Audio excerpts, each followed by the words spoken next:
Warning. The following podcast contains two morons talking about sophisticated subject matter, like news and hoo-has. Also a few whoopsie-daisies and at least one house or auntie. If you don't have a strong stomach, you know where the door is. Right. On with the shenanigans then. The podcast which you are about to hear is an account of the tragedy which befell two washed-up losers. In particular, Cort Psyops and his immature co-host, Matt. It was all the more tragic in that they were uncultured morons. But had they lived very, very full lives, they could not have expected, nor would they have wished to see as much of the mad and macabre as they were to see each week. For them, an idiotic podcast show became a nightmare. The events of each week were to lead to the discovery of one of the most bizarre crimes in the annals of American history, CinePsyEP276 with Cort and Matt.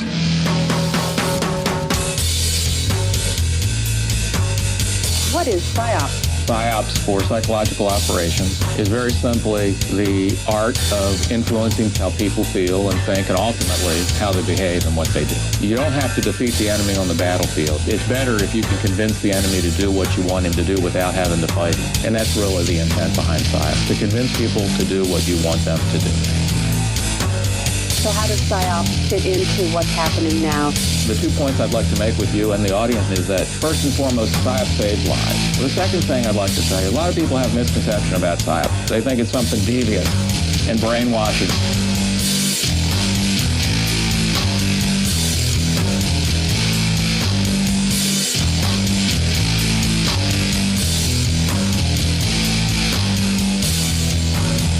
You say you don't know exactly what's going on right now, but we do know that there are some PSYOPs going on, right?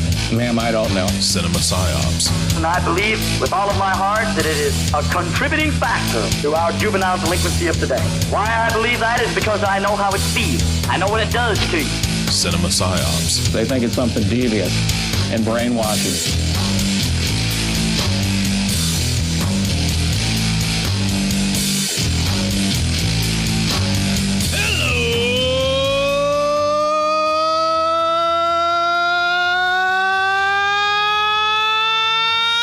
Welcome to the 276th consecutive week of mediocrity and vulgarity that is CinePsyOps. I'm your host, Cort, developing his lungs for his own stupid fucking amusement and chilling all the way across the stinky as fuck city of Omaha is my co-host, Matt. And then, it's going to get weird because, David Lynch produced this show. Just this particular episode. So there's going to be a guy with a dog that has an eye patch and a wooden leg because it's a pirate dog, even though the guy's in a three-piece suit, and we don't know why. So there you go. That's the fucking episode right there. There will be a horse dancing with William Dafoe under a traffic light that blinks yellow on one side but red on the other. Yeah. And a periodic green light flashes from nowhere that makes no sense at all. Finally. Now we're getting some culture around this show. We kid. I fucking love David Lynch, and I picked this movie because I feel that Wild at Heart is never really talked about by pretty much anybody. Like, I've never really seen podcasts that have covered it, and if you've covered it out there and you've had a podcast, then I apologize that I apparently missed your episode, or maybe I just forgot because you've done like 12 fucking years of it, and I didn't realize. I don't know. I mean, yeah, I gotta be honest. So Wild at Heart, and I Googled it, and I did not see who the director was. All I saw was the cover box art. And when I saw it, my first thought was like one of those early 90s couple runaway normal type films, maybe with, some sexual overtones and stuff. Something you saw in the early to mid 90s. There was a lot of these. A Kevin Costner movie. Yeah, or like the Christian Slater movie with Patricia Arquette where they're running. It's always a young couple, and they're running away from some sort of trouble. All that kind of stuff. And it is, but then when I'm watching it, I'm like, so yeah, David Lynch did this, right? And then I looked up, like, yep, I should see that coming. I mean, just everything earmarked him right there. So when you saw this, you thought this looks like True Romance, which was written by Quentin Tarantino, and directed, I believe, by Oliver Stone, right? Yeah, but yeah, like a true romance type film, just, that's how the box cover made it look. Okay. I mean, and it was just funny to me, and then it started going. I'm like, oh, nope, this is a take on that kind of film, but it is not that kind of film. This film is Wizard of Oz through the lens of a spree killer that doesn't really do any spree killing. So it's just basically running just as fast as they can, holding on to one another's hands, trying to get away into the night. And then they put their arms around each other and then they say, I think we're alone now. There doesn't seem to be anybody around. Right, but like with Wizard of Oz and shit. Yeah. Like the Scarecrow is hooked on meth, and the Tin Man does have a heart, but it's a real human fucking heart that he carries, and he like took it off a person. Well, we're giving review here without actually giving the review, so we need to pause. I'm not even giving him shit because I'm with you. It's fucking phenomenal. It's an experience, and whether or not you like it is up to your own personal interpretation of Lynch's stuff. Yeah. We do have something that we need to correct from last week. We got super fucking punchy, and I had done a question time with everybody where I posted it on our Facebook group, and I never, like they ask, we answer kind of thing. Yeah. And I didn't do that for 275, so we're going to do it right off the bat, right here, and then when we're done, we're going to take the break and move on to do the review, because otherwise we're just going to try and wrap our heads around what it was that we watched with the David Lynch movie, and that's not the time for that. So we're going to move past that. All right. So for the question time that should have been on episode 275, but Punchy Cort is stupid and forgot to go to the Facebook to look it up. Most of these are from Darren Wilson, by the way. Okay. Because he's a trooper. There's only 5. So is there a movie either of you have reviewed that you've since drastically changed your opinion on afterwards? During the review in Horror House on Highway 5 for me. Yeah. Is there anything I changed my mind about? I think I changed my mind about how cool fucking cannibal movies can be. Well, no, like, did you watch it and then immediately after the review, like, it went up in your estimation a little while after you thought of it? Or did you like, for instance, we both love Suddenly in the Dark. Did it suddenly dawn on us that we're full of shit and we hate Suddenly in the Dark now? That kind of thing. Oh, yeah, something like that. Can I say... Jesus Christ, and all this shows. Because, see, for me, it's hard because for a lot of these movies, I didn't have any I didn't see it before. And then I watched it for the first time doing these reviews. So for me, that's a bit of a harder question. How about it reaffirmed, it gave me a new appreciation for very low budget movies and the directors who did them and what they had to work with and what they were actually able to do in many of these movies. And for me, just about everything that we've ever reviewed tends to only go up in my estimation when we review it. Probably the only thing that went down or changed was, nothing really went down in my estimation. Yeah, well, that's a childhood memory, not living up to childhood memory, and I own that. But yeah, you're never going to change your mind about how much you fucking hate that movie. No, fuck Munchies. I think looking back, the only thing that's really changed my mind is probably how harsh I was and pissy I was at season 3 of Ash vs. Evil Dead. Yeah, you were not a fan of season 3. Well, I didn't like any of the riff stuff, and it just felt like they were trying to do. To me, at the time, I was thinking that it was like too much like trying to be like Stranger Things. But okay. But they did set up, and I thought about it after we did the review, and I just let it out there into the world. But they did set up that there is like a sort of limbo type world that the demons feast on souls for eternity in, or they will hunt the souls after they've, inhabited the person or wherever your soul gets thrown to, because that's where that professor guy was, and he comes back from that void of the dead or whatever. And I thought about that, and I'm like, well, if that's what they're referencing, then yes, they set some precedents for it. They just really made it way too much like Stranger Things and the Upside Down whenever we're actually in that world for my liking. But that's my fault. That's my disapproval of their ideas. So, but there's a lot of there's a lot of other stuff that I really loved in season 3. It just feels like they jammed a bunch of ideas in that they couldn't get into another season because they weren't going to give the opportunity. There you go. Yeah, like I said, so maybe not so much a certain movie I changed my mind about, but maybe I changed my mind more about low budget, not just horror flicks, but just low budget movies and what probably the casting crew and directors all, how well they did with what they had. And I realize that and appreciate that a little bit more. Also from Darren Wilson of the Psychosemantic Podcast, is Matt Psyop aware he hasn't opened messages I sent him in July? I am not, Darren. But I'll check that. I'll check that out, Darren. Dude is calling you out on your own fucking show. He fucking really is. It's that's some hurtful shit right there, but understandable because I've been really heavily slacking on the social media front, and it's something I got to fix. So okay, you called me out, you got me, and I'm gonna start correcting that. Then Darren asks another question. Yeah. What movie that you love would you give up forever if you could wipe Munchies from your memory? Oh, Jesus. What was so basically, you have to give up a movie that you love. You have to give it up forever. It would never exist to you. You lose two movies here. In order to wipe Munchies from your memory, you also have to wipe your memory and the existence of a movie that you love. Which movie are you willing to sacrifice to do that with? Out of all of them, I think I'd wipe out... Man, I'd probably wipe out Monster Squad. Fuck you. That's a bad choice. It's either Monster Squad or... Ooh. It doesn't have to be the movie you love most. It just has to be a movie that you would say that you love. Oh, okay. You know what? This will surprise... I don't know, maybe not surprise people, but it maybe not known to some of you, but I love this movie. I would erase Star Trek Insurrection. I don't know why. I've always loved that particular film, and I would wipe that out to get rid of Munchies out of my brain. Hudson Hawk. That's something I love. I would get rid of Hudson Hawk to be able to wipe Munchies from my brain. Jesus Christ. Okay, that's going far because I fucking love Hudson Hawk. I do too, but it's the movie that I can think of that I'm like, you know what? It would be enough of a sacrifice because I did enjoy that quite a bit in younger years. But if I can wipe that away from existence entirely, I think I'd be okay with it because I would never know that it's gone, and I'm not really denying people too much because there's very few people out there I think that love Hudson like I do. Or yeah.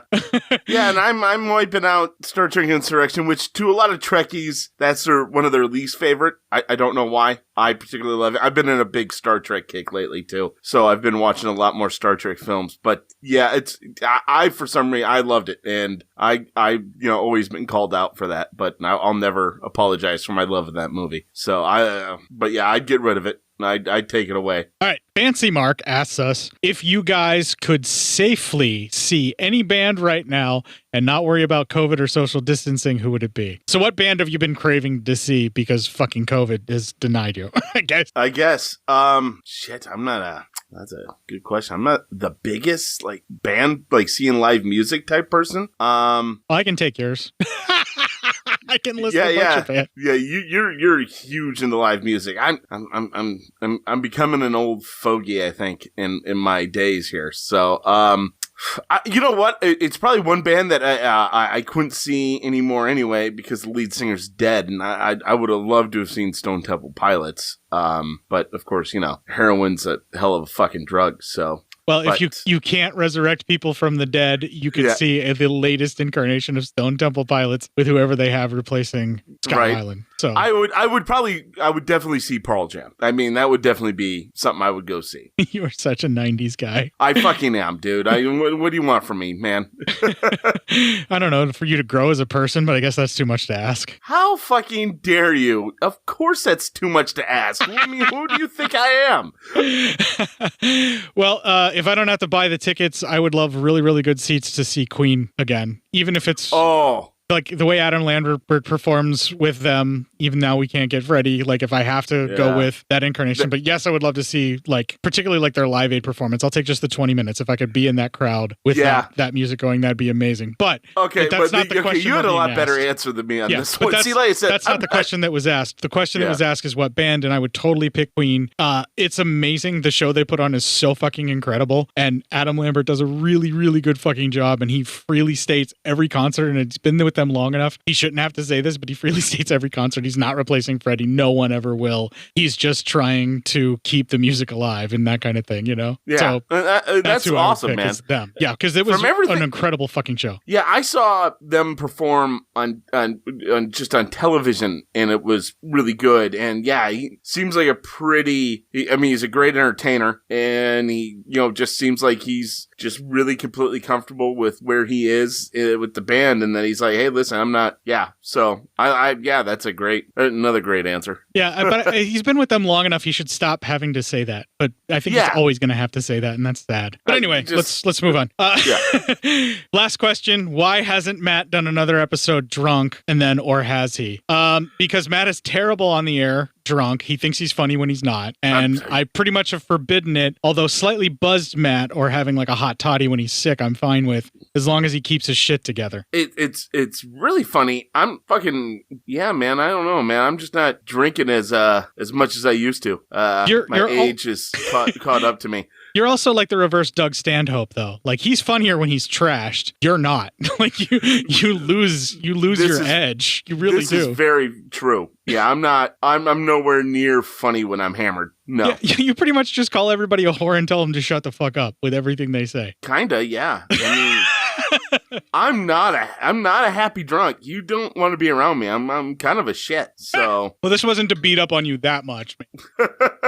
I'm a real fucking raging loser. All right, we got to pull you out of your K-hole now. So we're going to play the Legion GoFundMe promo. We're going to have a little bit of music that was yanked right out of the film Wild at Heart. So everybody be cool. Just be cool, people. There's no reason to get fucking weird. And when we come back, we will have the trailer. This is Bo from LegionPodcasts.com. Hey, it's been a crazy time, and when the world gets nuts, we're happy to offer some old-fashioned podcast entertainment. But for some folks, getting a laugh out of a show isn't really helping these days. People who depend on tips in their bartending jobs or have been put on furlough with no pay till the worst of this coronavirus threat is past. That's a tough spot. That's why we set up a GoFundMe for members of our community, a sort of grand-scale take a penny, leave a penny. For people like myself, for whom the recent disruptions haven't kicked us out of work, well, we can drop a few of those extra pennies in the GoFundMe jar. For those who are directly affected by recent events and find themselves looking for money to pay the electric bill or keep the water on, well, how about you give me a shout at B-O, at legionpodcasts.com. Let me know the situation and what you need, and we'll do our best to make life a little easier. And you can find links to the GoFundMe on the front page of legionpodcasts.com, on our Facebook group page, or on Twitter at Legion Podcasts, where it's the pinned tweet. For those of you who are able, thanks in advance for chipping in. And members of our community who need a hand, hey, here we are. Remember, stay safe, stay healthy, and we're all going to get through this together. Legion isn't just a name, it's who we are. Thanks for listening to all the shows here on Legion Podcasts, and we'll talk to you soon.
Goddammit. The music's got me all ready to go. I'm going to be talking like Nicolas Cage does through this whole film. See, I'm going to be doing the worst Elvis impression you've probably heard until the clips play, man. Is Nicolas Cage just his personality a bad Elvis impersonation? I don't think I like that line of questioning, son. Matter of fact, I'm going to play this trailer at you. Can I talk to Lula? You are not going to see him ever. Michael. I'd go the far end of the world for you, baby. A man can't ask for more than that. You move me, Sail. You really do. You want me to shoot Sailor in the brains with a gun?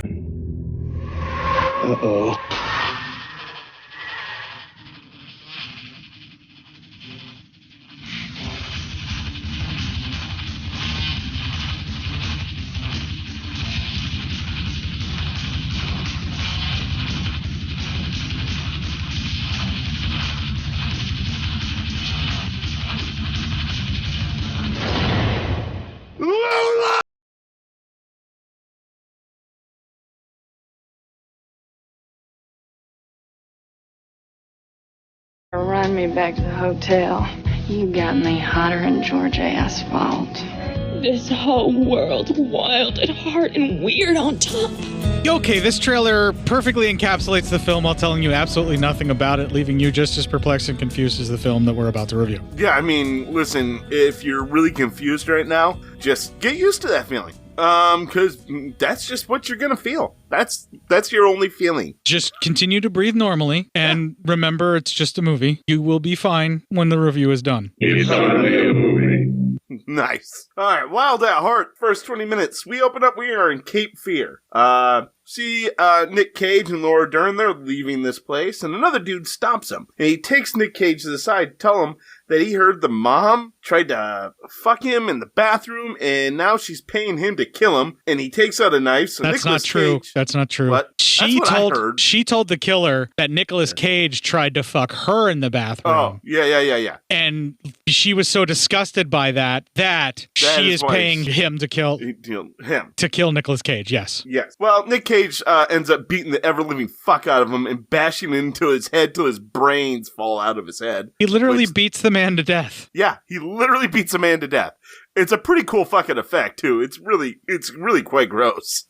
There are uncut shots of a lot of this kind of stuff with more brutality and violence, particularly another death where a head goes missing. Yeah. It was actually so gross and so out there that this film got an X rating for violence. Really? This before they had an NC-17 that meant for adults only, but not porn. So David Lynch was forced to cut it down, and I don't know if we will ever see the unedited version of this stuff because this is just the regular theatrical release that we got from Shout Factory. It is what it is. All right. Well, it be what it be.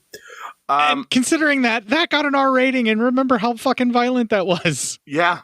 Holy shit. That's true. So then he goes to jail, of course, Nick Cage does, for manslaughter. In the South, no, he would have gotten away with that. I mean, no, in the South, he only would have gotten away with it if he, would have killed the guy, with a gun, not with his bare hands. That's bare hands is just rude. With a gun, that's America. So maybe if he had a badge, he would have definitely gotten away with it. If he had a badge, okay, well now if you're going to add in that caveat, yeah. Well, if you're going to give him a gun, I'm just going to give him a badge, and I mean, then he can kill whoever he wants, however he wants, and he's fine. That's true. That's very true. So anyway, he goes to jail, and he tries calling his lady friend, his gal, but the mother will not permit him to talk to her. So the mother is definitely, trying to keep them all very much apart. In this case, she's trying to say that he tried to fuck her, so she's trying to keep him away from her daughter because she thinks he's a scumbag, but we see that's not the case. Yeah, that's definitely not the case. So then he gets out of prison, and his gal goes to pick him up, which, does not make the mom very happy, but she goes anyway. She picks him up, and they get right to boning pretty quickly. They get right to a place where they can bone because, they've been apart for a while. It dissolves into them fucking in a very tantric position. Yeah. Yeah, they are definitely into some stuff going on around here. So, which, is good for them. Why not? Hey, they're two healthy, consenting adults, and apparently both really good at what they do because they like fucking each other. Let them have it. Yeah, right? I mean, come on, man. Leave these two kids alone. Let them enjoy themselves. So then they're having some pillow talk, and the girl talks about her first time having sex apparently was actually a rape. One of her father's associates raped her, and the mother actually walked in and found out about it. And then she tells a story about how that guy died in a fiery car wreck. And it's heavily implied that this man was murdered in a fiery car wreck, not died. And, good, because he deserved to die. She's saying one thing, but we're seeing her memories of it, of what's actually happening. And what's actually happening is she was raped by the guy. Yeah. Her mother caught that happening. She tried to say that no one found out about it or whatever. And then he died later in a car crash. When what happened is the mother walked in on the aftermath of it, saw her daughter laying there crying after being violated, slapped the fuck out of the guy, and then later on had him murdered by having his car crashed with him in it. It's shown that in the memories, even though she's saying the story of she never knew about it or whatever. She didn't know what was going on and stuff like that. Well and mom knows what's going on. It establishes the violent protection and borderline overprotection of her daughter. I can't really fault a woman for having the man who raped her 13-year-old daughter murdered. I can't fault her for that decision. Yeah, I can't either. I would, probably also want that kind of a justice, you know. It's not necessarily justice, it's a type of vengeance, but it was still something that I could totally see and be okay with, and then immediately tell them I will never tell anyone that they did that. Yeah, exactly. Oh, wait, that's satire, by the way, everybody. Satire. I mean, yeah, tote satire. So, then we cut to Mom and her boyfriend are talking. Her boyfriend is some sort of investigator, and he says that, he will be able to find her daughter and bring her home. But, Mom she doesn't think he's taking it seriously, or she's really just fucking, losing it. And she says she's gonna go to, some gangster to help her. And Santos. And the guy really tells her not to. And then we get, he kind of even talks about, listen, she goes, you can't let my baby be with that murderer. And he's like, he's not a murderer. He didn't kill anybody. It was manslaughter. That guy came after him with a gun or with a knife. He came after your daughter with a knife. And, he goes, you were there, weren't you? And then she was like, yeah, I was there. And then she remembers it, and we see her memory of it. Well, not her. Well, it is her memory of it, but it's of her in the drunk hitting on him in the bathroom. He goes to the bathroom, and she's like, I want, she keeps saying how much she wants to fuck him. Well, not only that, but she keeps saying, wouldn't you like to fuck your sweet Lulu's mama? Yeah. And it's like, could you come on in a creepier fucking way to try and turn somebody on? It is fucking weird. So then we go back to Nicolas Cage and Laura Dern there, and they're kind of both talking, and he tells her that her mom is going to be a problem, and that they need to kind of figure out what their next plan is going to be. And then we get another flashback where he kind of denies the mom, pushes her away, and then she gets all like, well, maybe you'll just have an accident too. She pretty much tells him that, she's going to have him killed now, and that, there's no, sweet Lola will never see him again because he's going to, be fucking dead apparently. So that's fucking awkward as shit. And in fact, even brings up the fact that, like, something like this she even alludes to, like, something like this may have happened to her, Lola's father as well. Like, maybe she had her father killed, her husband. Then they go dancing. They want to go dancing. So the couple goes dancing at a rock show. This dude, disrespects, speed metal. Yeah, speed metal. And, guy kind of disrespects, our young lady, Laura Dern there. And so, Nick Cage has to fucking do something about it. He rape dances her. Yeah. Like, he just grabs onto her and starts thrashing up against her and, like, getting all weird, and it's gross. This guy deserves what he gets. Yeah, yep. And Nick Cage doesn't do anything too bad to him. He embarrasses him, but that's about it. And he tells him to get the fuck off of her. Yeah, he tells him to say you're sorry. Yeah, and he does. Right. Well, when the guy doesn't say he's sorry, the guy like goes to kick his ass. He says, "Don't fuck with me" or whatever. The guy tries to be macho. Nick Cage takes him down with like a punch, and then like trips him up and shit. And he's the guy's on his ass in a matter of seconds, if that. Then he helps him up, and he's like, "Look, man, I don't mean to embarrass you, but but you disrespected, you're being a dick." And the guy apologizes and walks away. Did you hear what Laura Dern's character said? What Lula said to him? What she said? Something like, "Oh hell, you just picked the wrong girl to dance up on," or some shit like that. Because he apologized. "Oh, you just picked the wrong girl."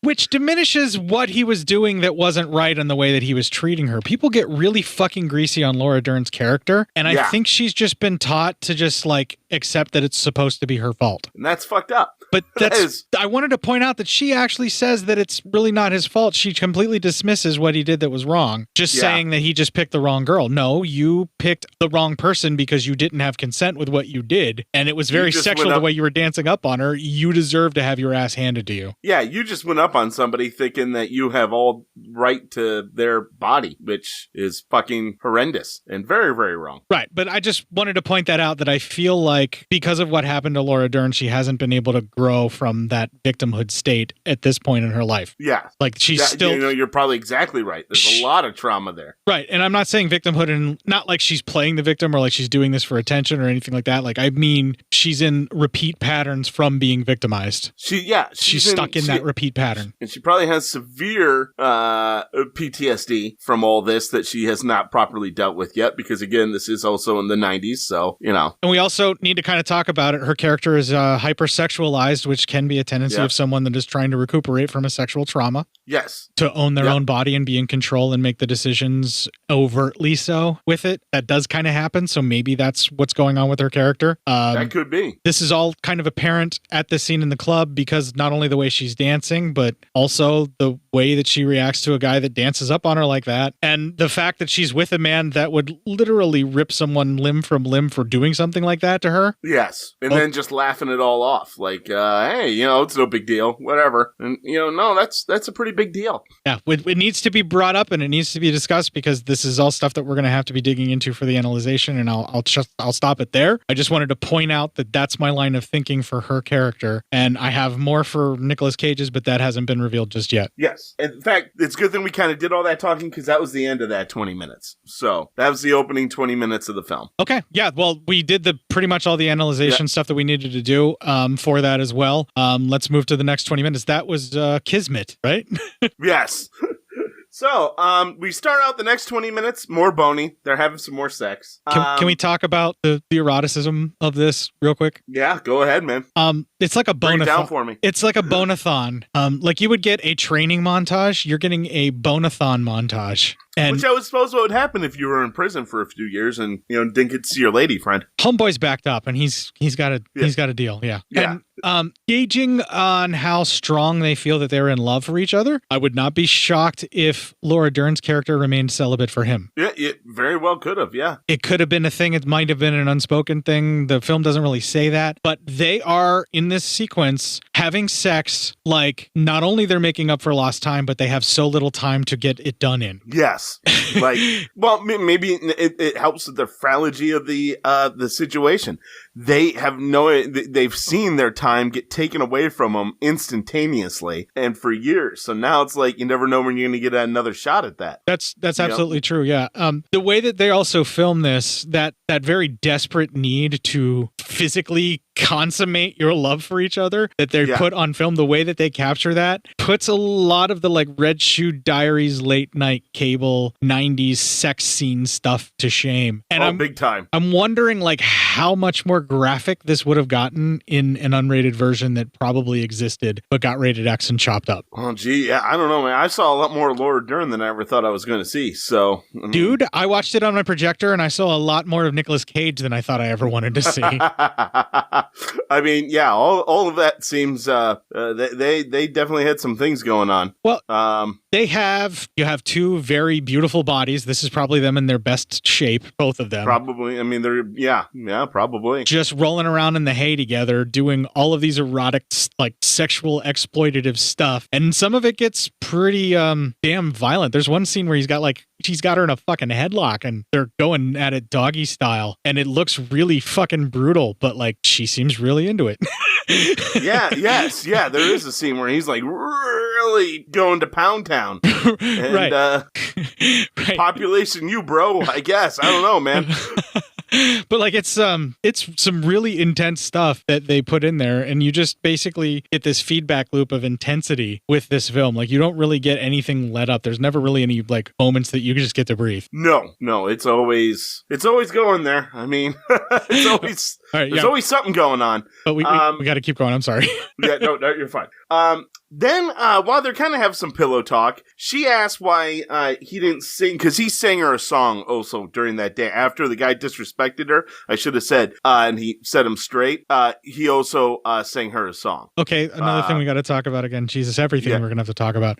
They're at a speed metal show, and he beats the shit out of a guy, but he actually stops the band just by putting up the I love you symbol at them. Yeah. Like, everybody just quiets down just because he raises his hand. Suddenly, he's in command of the universe. He must be known in that bar. It becomes super quiet, and then he talks to the guy. The guy insults his fucking snakeskin jacket, which he talks about it being a symbol of his individuality. But he doesn't do anything about that. He's like, that's my woman, blah, blah, blah. You disrespected her. Gets into the fight, and then immediately says, you fellas know this one. And the band just, like, the singer just throws him the mic. Like, not only is he known in this bar, but, like, basically he's in command of this world. They throw him a mic, and then he immediately sings Love Me Tender. No, he doesn't sing Love Me Tender. No, he sings another song to her because she asks, why didn't you sing me Love Me Tender? Because that's his favorite song. And he says he will only sing that song to his wife. Yes. So what he does end up singing, though, instead of Love Me Tender, is just Love Me. It's just the song Love Me is what it is. Yeah. Treat me like a fool, treat me mean and cruel. And he does a full-fledged Elvis performance complete with girls swooning. The audience all of a sudden are all into him. Yeah. Oh, the moshing stops and then it turns into like a fucking Beatles concert or some shit. It's just it's a fucking performance of Elvis being channeled through Nicolas Cage in a snakeskin leather jacket. Yeah, pretty much. That's what's happening on the screen. But like up until this point, the film felt very straightforward in its narrative, and then this happens, and you just kind of go, oh, okay. Yeah. Right. You have to kind of try and wrap your head around what you're seeing, but especially his little monologue about his jacket. That's you just kind of you're like, okay, right. So this film is going to do a lot of stuff like that, but we are going to have to talk about it.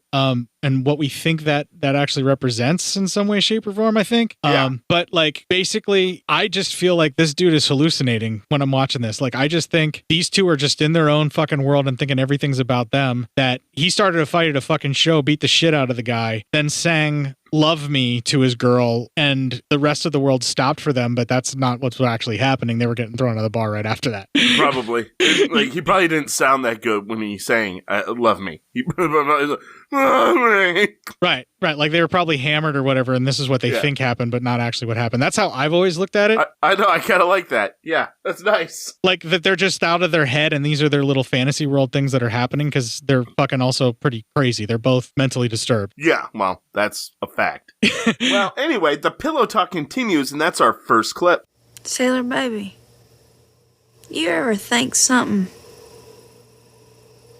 and hear a wind and see the wicked witch of the east coming flying in?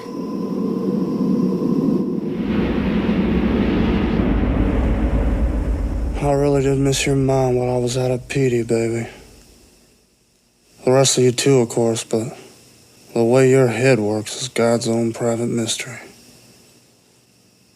What was it you was thinking? Well, I was thinking about smoking, actually.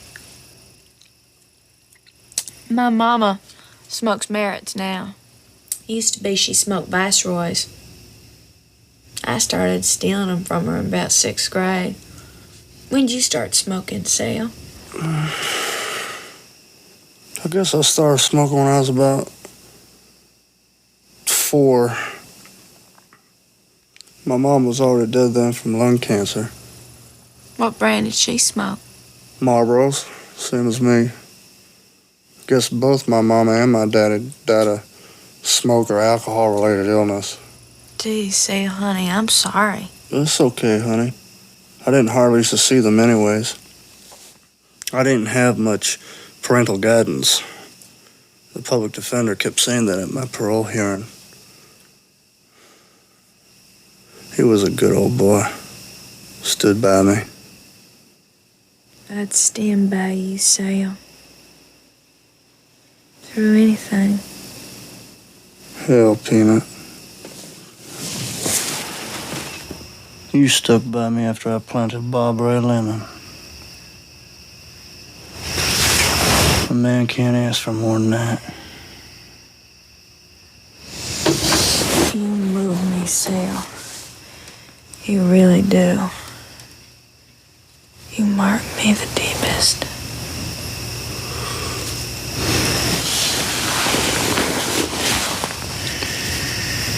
You're perfect for me, too. You remind me of my daddy, you know. Mama told me he liked skinny women with breasts that stood up and said hello. He had a long nose, too, just like yours. Did I ever tell you how my daddy died? In a fire, as I recall. Yeah. Mama told me he poured kerosene all over himself and lit a match.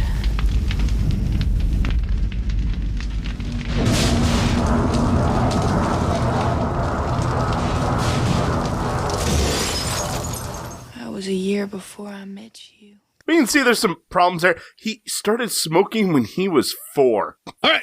So Nicolas Cage's character was neglected and physically abused as a child. That explains why he is so good at violence and so short-tempered. And Laura Dern has a kind of an unhealthy obsession with her father, and the fact that, you know, she kind of is dating her father, apparently, according to her. Right. There's also that. And also, she knows too much about her father's sexual proclivities told to her by her mother. Yes. Yes. By the way, the lady who plays her mother in this film is real-life mother of Laura Dern. Oh, really? Yeah. Oh, that's cool. And her father is Bruce Dern, by the way. Who's Bruce Dern? I assume that you have seen The Burbs, right? Yes. Rumsfeld in The Burbs. Yes. Okay, thank you.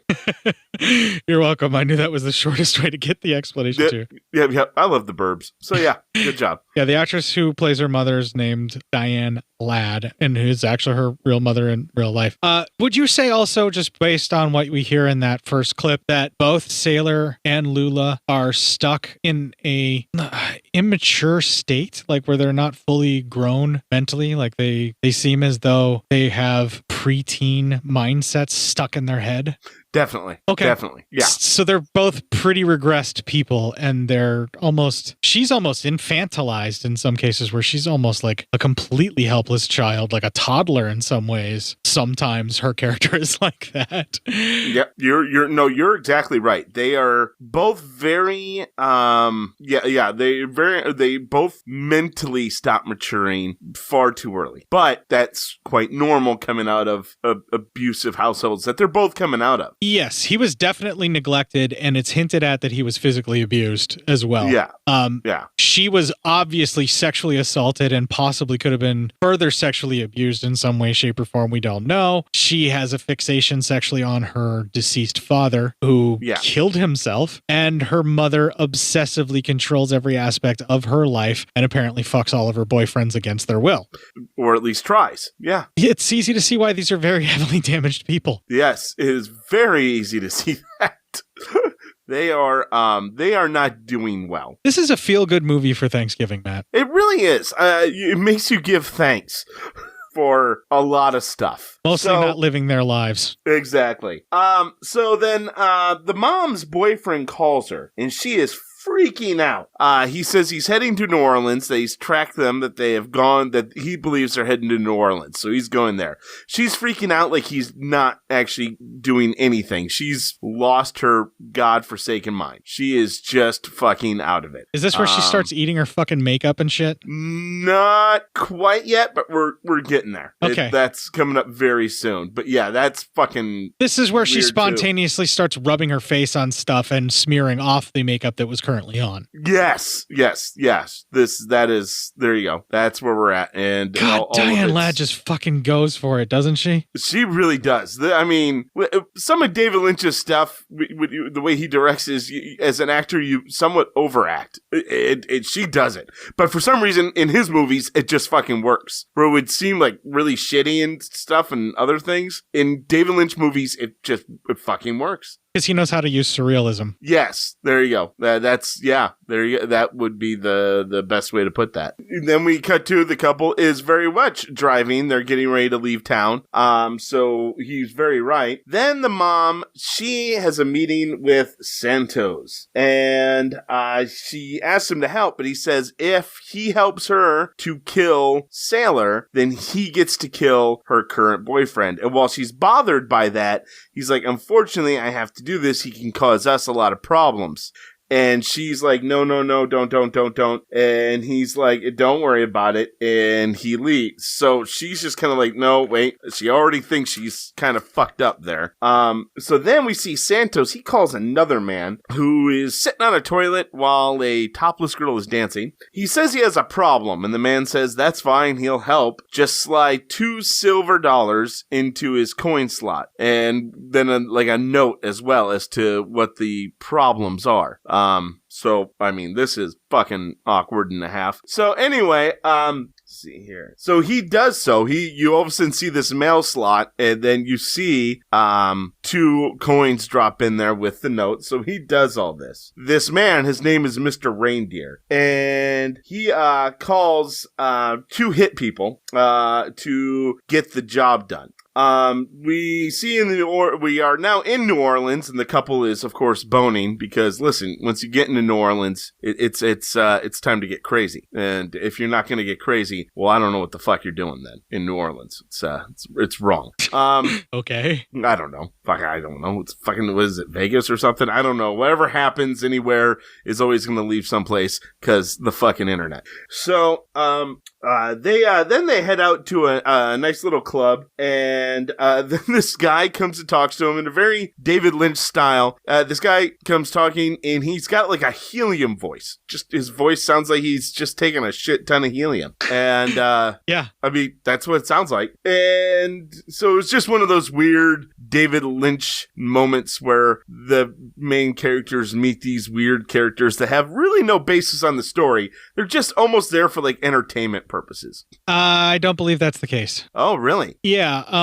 They are meeting the different people that they're meeting because we're being led to different parts of Wizard of Oz. The guy has a high-pitched voice because he's basically the Munchkins in the Lollipop Guild as they start on their journey to take care of the Wicked Witch of the West and to help save Oz, which is them. Huh. Their relationship is Oz. They are both basically Dorothy because unless they're together, they're not a complete person. They need each other to be a complete person because they're both broken in the same ways, and they're a functioning adult together, but apart they are not in any way, shape, or form grown up enough to be able to function. So therefore, they're like a Dorothy, and all the people they meet along the way that we're going to run into here and there are just parts of Wizard of Oz, and these are the Munchkins. That's why the guy has a high-pitched voice, man. Huh. All right. I can get down with that. Nice. Cool. Yeah, if he would have gave them a lollipop, it would have been more obvious. Yeah, right. I learned something today. Okay, so the mom's boyfriend, we see he is almost there, and he is on his way. So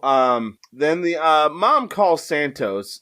She's sending to have second thoughts, but he's like, it's too late. Everything's signed. What's going to happen is going to happen. And this is when she starts freaking out, and this is when she starts going a little crazy on the lipstick. Just a tad. So another man, he comes to Mr. Reindeer's dinner party with a kind of crazy looking lady, and he has the coin, and he said, here's an envelope you need to leave at the scene once the job is done. So the guy's like, oh, okay. I mean, I can do that. Fine. What does he care? They take that and they leave. So then Sailor, he tells, we go back, he tells a story about hooking up with some lady. When he's like, I put my hand between her legs and all this kind of stuff, and it's starting to make Laura Dern hot listening to the story, and this lady likes getting it on in a room full of guns and all this kind of stuff. That's a hell of a little tale he was telling there. Yeah, but she also refuses to suck him. She says it right out. And that's right. And then tells him that he needs to take a bite out of a Georgia peach. Yeah. He has to go down on her, but she will not go down on him. Right. And that description and that tale, and then the erotic visuals we get of what we're seeing there, which is basically we're seeing Laura Dern's perspective, and she's thinking about that stuff, and that's making her hot. And she says that she is hotter than Georgia asphalt. Yes.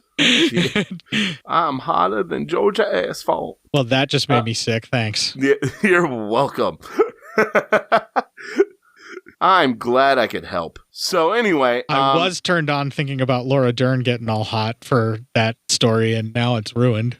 Oh, you're fine. Everyone's fine. So then we get more boning, and that ends that 20 minutes. So kind of a lot of build up here in this 20 minutes. There's a little bit more kind of getting everybody where they're supposed to be going. We see they are heavily damaged people, that they are not each a whole person until they get together. They literally complete each other. Ordinarily, that's a cliche, but they are both extensions extensions of the same being, which is them together. They're completely useless apart. Yeah. We see that time and time again, but as long as they're together, they're going to be just fine. They're the embodiment of a Bon Jovi song. They got each other, and that's enough for them. They'll give it a shot. That's all they got. Yeah, they're halfway there, living on a prayer. All right, that's enough. Anyway, okay, so we get more pillow talk and a quick view. This is Mom again. She's really spreading the lipstick on now. Yeah, she's looking as though she's getting into red face with the lipstick. Yeah, it's pretty hardcore here. Yeah, but it's like a fire engine, really bright, garish red that could never possibly be a human skin tone. A clown is like, this is getting ridiculous, lady. That red is a bit much. You're going overboard. So then we cut to Laura Dern actually has some more stories to tell in her pillow talk, and that's our next clip. Something I ain't never told you about, Sailor. And this here's a story with the lesson about bad ideas. What was that? Well, my cousin Dale was always fighting bad ideas. See, Dale loved Christmas. We used to call him Jingle Dale. He wanted Christmas to last all year long. He sure would scream out when his mama told him it was summertime and Christmas was 6 months off.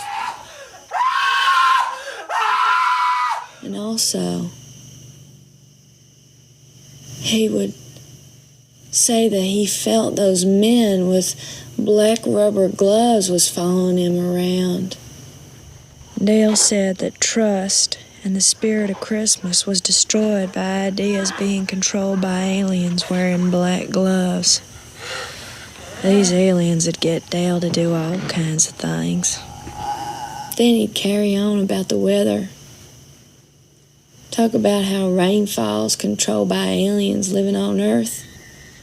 Aunt Rudy told Dale that one day he would realize that the alien wearing the black gloves was him. And him alone. It sounds like old Dale's more than just a little bit confused, Peanut. Well, Dale was learning a hard lesson. It got so he'd stay up all night making sandwiches. Dale, what are you doing?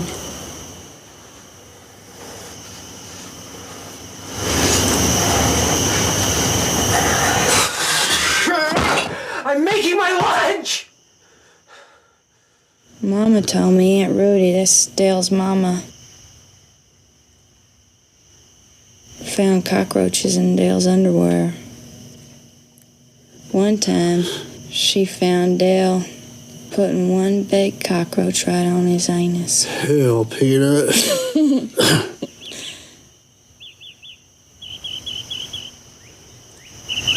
It ain't so funny now, though. Dale disappeared. Nobody's seen him since. It's too bad he couldn't visit that old Wizard of Oz and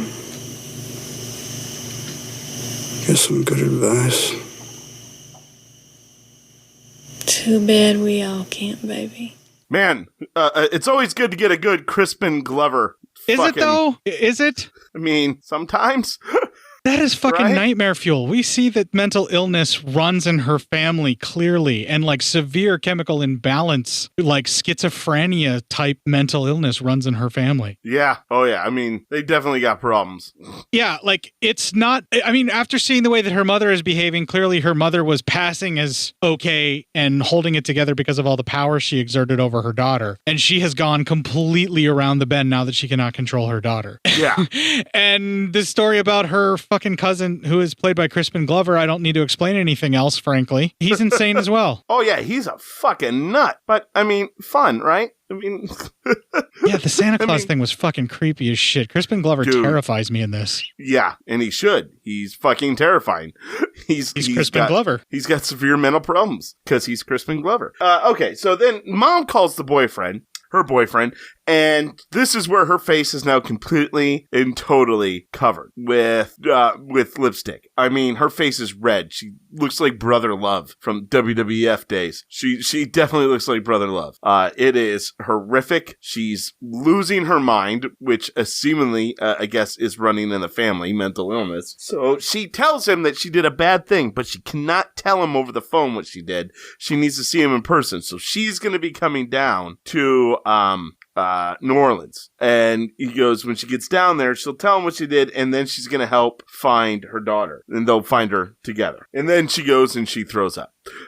Because, what the hell? She's obviously been drinking and chain smoking since this has happened. Yeah. So she throws up because that's what happens. Matt ought to know. Hey. True. So hurtful but true. Stop telling silly truths. All right. No one wants to hear you.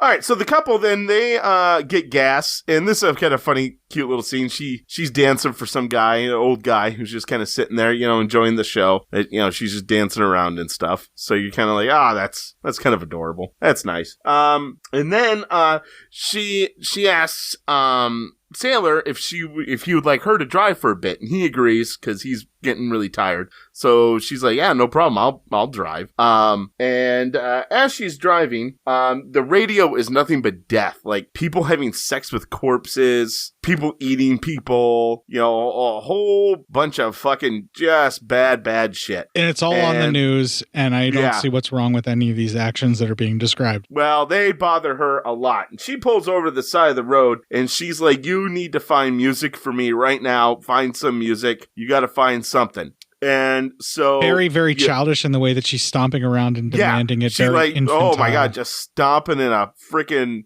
it's pretty disturbing. When he almost goes into like a Big Brother mode whenever he's trying to find the music. And when he finally does, it's the same song that they've been like crazy in love about, which is by that band Power Mad that they went to go see, the speed metal band. And so they dance like maniacs to it. Yeah. And they mosh in a field, and then they start slow dancing in a field. So then we cut to a dinner with mom and boyfriend, and that's our next clip. Johnny, I can't tell you now, honey. Listen, is there any way that we could get out on the road tonight? Honey, something was upsetting you bad last night when you called. And you wanted to tell me. So I figured if you wanted to tell me that you wanted me to help you.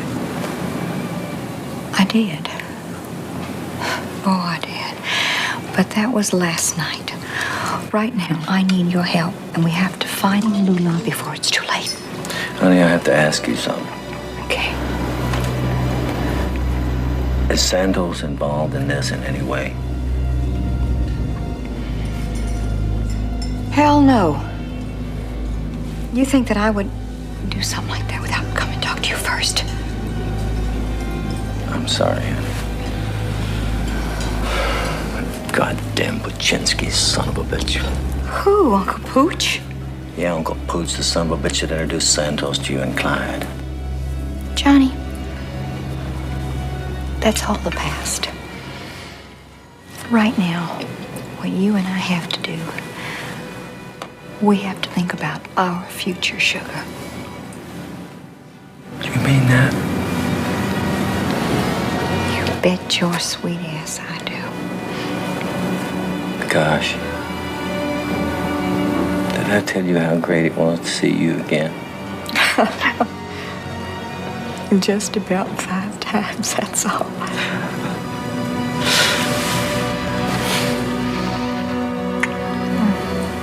God, Johnny. I love you. Johnny, let's get our backsides out of this town and go get my Lula. Okay. What's troubling you, sugar? You know, Lula, I never told you what all I was doing before I met you. Well, I just figured you was out being Mr. Cool. Not exactly, sugar. One reason we're in all the trouble we're in right now is because of what I was doing. I tried to tell you this before. You're scaring me, baby. Well, there's a good side as well as a bad side to it. And the good side is I knew your daddy, and I thought Clyde was a good old guy. You knew my daddy? Yes, I did.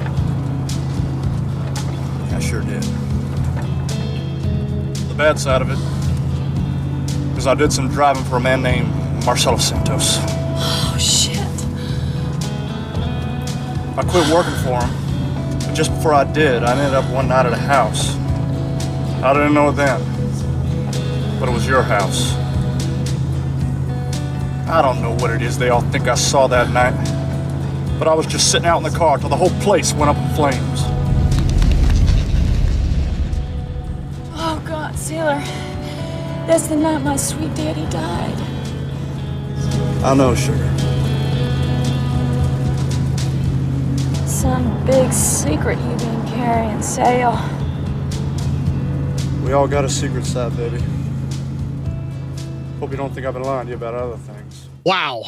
That's a big reveal. Yes. So he's been driving for Santos, and apparently they think he saw something, and they want him dead. But it's also the night that the house caught on fire and her father burned up, and Santos was there, and we also know that Santos is willing to kill for Lula's mother for whatever fucking reason, as long as he gets what he wants, which is her. I mean, put two and two together, you already know where this is going. And during all of this, she sees her mother as the Wicked Witch flying next to the car. Yes, she'll get you, my pretties. Mm-hmm. And so then the mom and the boyfriend, they get back to their hotel. He sends her to her room to pack. He goes to his room and he is attacked and knocked out. And that's the end of that 20 minutes. So we go into the next 20 minutes. The couple are driving down the road and they see just a road full of clothes. And what they come upon is a really bad car wreck. And they like walking around. They see this girl walking around the car wreck and she has an injured head and she's looking for her purse. And she keeps bringing that up like she can't remember. She keeps telling him, she goes, I gotta find my purse. Don't tell my mom I lost it. It has all my stuff in it. And then she go, I lost my purse. Don't tell my mom. She keeps doing that. And they're trying to get her into the car to get her help. But then she falls down and then blood just starts pouring out of her mouth and she dies. She is the Scarecrow. Yes. Oh, she's a Scarecrow? If she only had a brain. If she only had a brain. She had a severe trauma to her head, which clearly damaged her brain, which has got her locked in a loop of trying to find a purse. Yeah. She's the Scarecrow. There you go. Damn. Look at that. So then the couple leaves, and because, if the cops show up and he's there, he's broken his parole. So, then we cut to the mom is at the hotel. She's in the lobby. She's complaining to the hotel staff about her boyfriend being missing. They can't find him. Then the staff says they found a note in his room, and it says he's gone fishing with a friend and maybe even buffalo hunting. Then Santos shows up, and the mom at first is scared, but then she relents. It says that Santos has never let her down before, and he won't this time. So then we cut to the two hit people. They're sitting there, and they have the boyfriend all tied up. They show him the Santos ring, the one he's always wearing, and as they make out a lot, and then they count to 10, and then they shoot him, killing him. So, then we cut to, Sailor and Lulu. They stop in a little town, and Sailor checks in with a woman to see if, there's a contract out on him. Apparently they had worked together before. He finds out that the mom and Santos actually killed the girl's dad from this woman. But when he says, are there any contracts? Because they had a deal that they would always let each other know. She said she hasn't heard anything. Just to let you know, the older lady, hit woman, has the same hair as this lady. So, be that as it may. Given the golden curls in her hair, would you say that she's the Cowardly Lion? She does run. Isn't that the next one that she meets up with, and then they see it's Tin after Man? Scarecrow, it's Tin Man. Okay, so could she possibly be? She could be Tin Man with no heart. She definitely could be, yes. Yeah. She could definitely be the Tin Man with no heart. Yeah.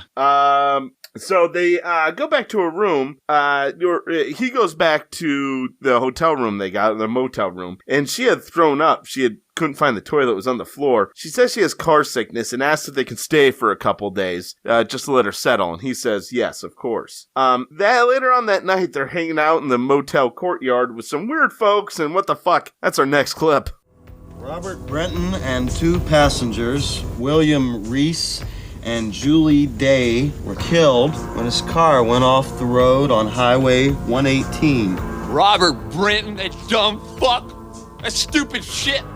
That fucking Bob was so fucking dumb, he deserved to die. That asshole. Hey, Timmy, what's going on over there in number 4 where all them bright lights are all the time? Them are making a pornographic movie. Texas style. You want to join in? One thing about surviving in Big Tuna, you gotta have an active sense of humor. You doing?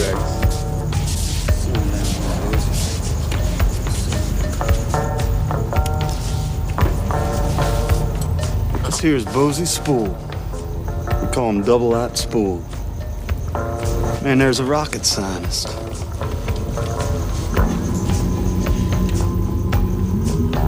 My dog barks some.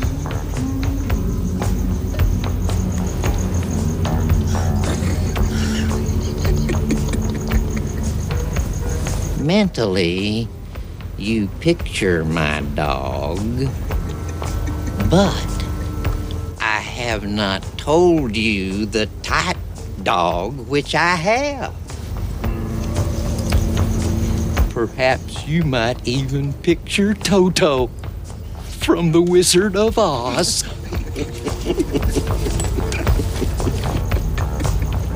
But I can tell you, my dog is always with me. Bobby. Hey, Bob. Hey, Sailor, Lula. This here is the man himself. Bobby, this is Sailor and Lula. 2 most recent strandees. The economic variety. Bobby Peru, just like the country. Bobby just rolled into town a couple days ago. Yeah, Bobby here is the most exciting item to hit Big Tuna since the '86 cyclone sheared the roof off the high school. You from, Texas, Mr. Peru? Oh, I'm from all over. I see you was in the Marines.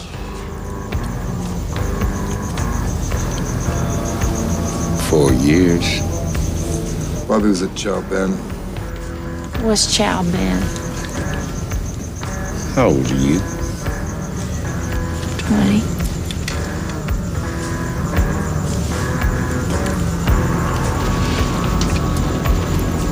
A whole lot of women and kids and old people died at Chow Ben.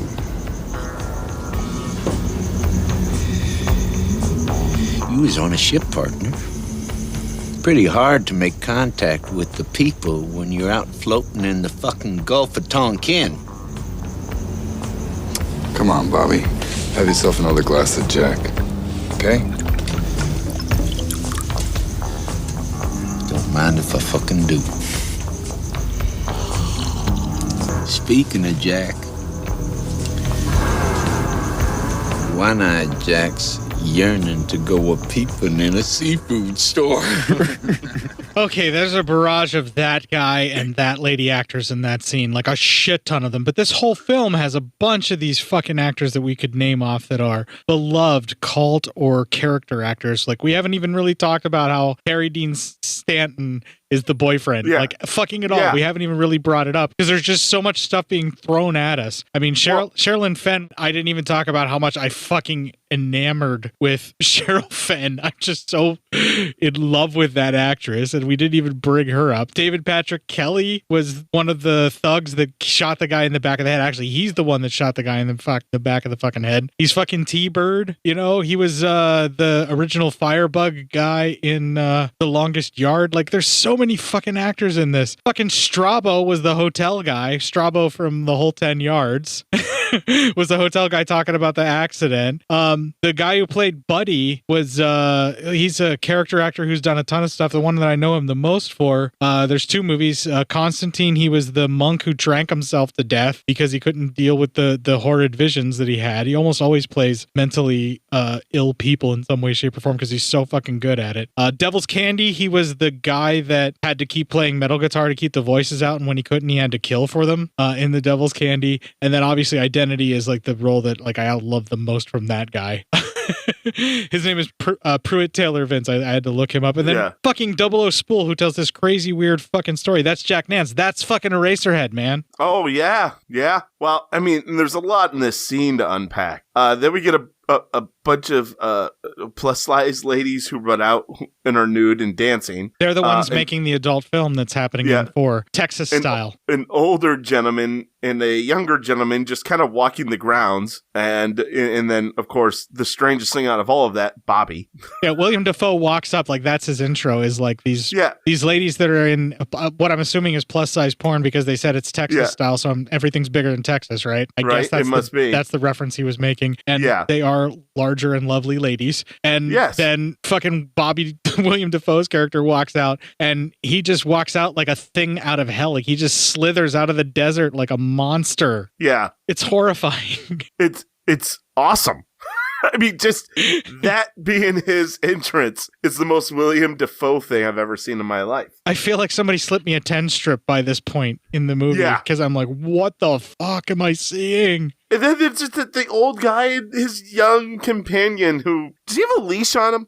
Kind of look like that to me, yes. Yeah, I think he has a leash on him. I mean, it's all just fucking insane. Sensory overload. Brilliant, yeah. Which is what David Lynch loves doing to people, is he loves, like, overloading them. By the way, that's also the end of that 20 minutes. So, there you go. That was a weird 20 minutes. I'm kind of wondering if Bobby is going to be a Tin Man or not, because he also doesn't really have a heart. He's kind of a sick, sadistic prick. Yeah. But like, nobody says you have to meet him in order. Maybe that woman is the Cowardly Lion. Yeah, but she's not really part of the story. She just goes to talk to him. Like he just goes to talk to her. And that's true. That's it. But, Bobby's the next part of the journey. They already kind of met and they had to abandon the Scarecrow.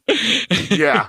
I mean, I'm just loosely trying to figure out who might be what, but it's very clearly Oz in some way, shape, or form. She's even seeing her mother as the Wicked Witch. Well, I mean, Toto gets brought up by that old guy talking about his dog. Yeah. So all the hitmen are basically like the flying monkeys and the minions of the witch. All the stuff the witch uses, they represent all of those different things.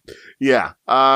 So then they decide to go back to the room, and she's kind of laying down the bed, and he just sits in a chair by the window. You can tell this is all starting to grate on them, too. It's almost overloading their sensors. And for some reason, she has a flashback to her rape. And then more than that, she has a flashback to a medical procedure.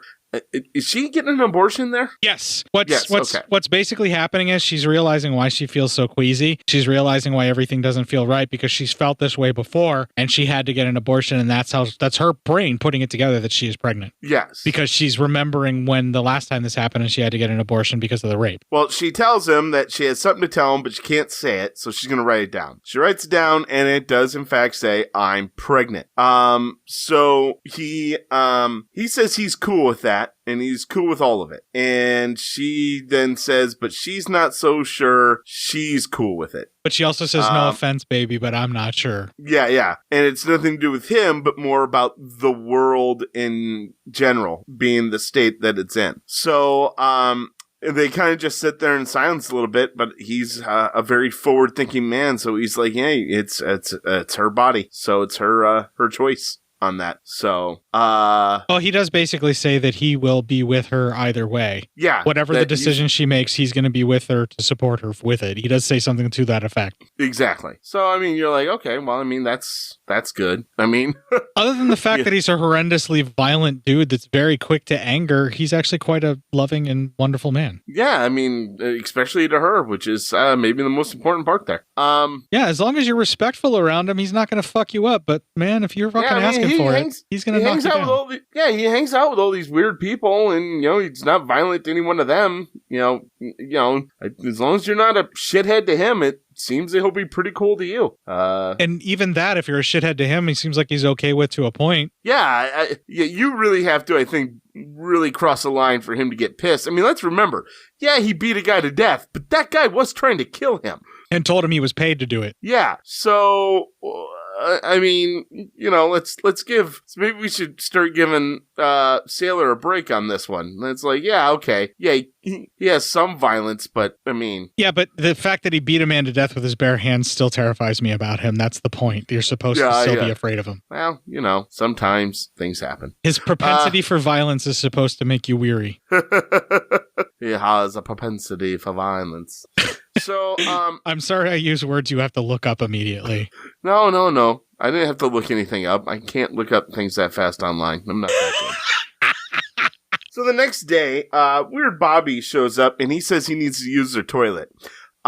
Sailor's out of the room, working on the car. And so Weird Bobby goes in there and he fucking uses the bathroom. And then he comes out and he gets, real fucking rapey. Real fucking quick. And he grabs her by the throat and demands that she start saying, I want you to fuck me, I want you to fuck me. That's what he keeps demanding of her. And does she relent? I don't think she does. No, she actually does whisper it because he's... Oh, she does? Okay. He's full on sexually assaulting her. He is He's digitally penetrating her and choking her at the same time, telling her to say it. And it's horrific and uncomfortable. Very. And right when you're kind of like, I mean, holy shit, now the fuck, what's going to happen now?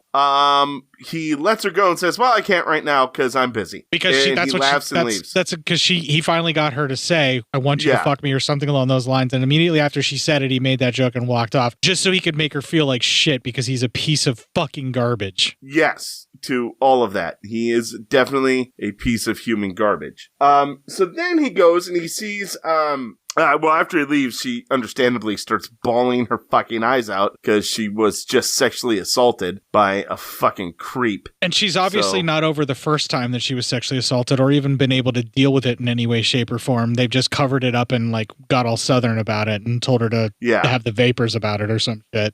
Whatever the fuck they're doing over there. So she's right back there the minute he starts sexually assaulting her to that helpless 13-year-old girl being beaten and raped. And it's obvious the way that Laura Dern's playing it on her face that's what's happening to her, and she's just so helpless and she just starts crying, and it's so heartbreaking because they don't flinch away from the aftermath. The aftermath of what happens to someone who is violated in such a way, it sticks with it in so much that you have to suffer what she's feeling at that moment. And if you have any empathy at all, it should cut you right to the bone because Laura Dern fucking plays it so well. She just everything rips her fucking heart out and throws it at you on this screen. She fucking destroys this scene. Just destroys it. It's fucking well acted on this one. Well acted.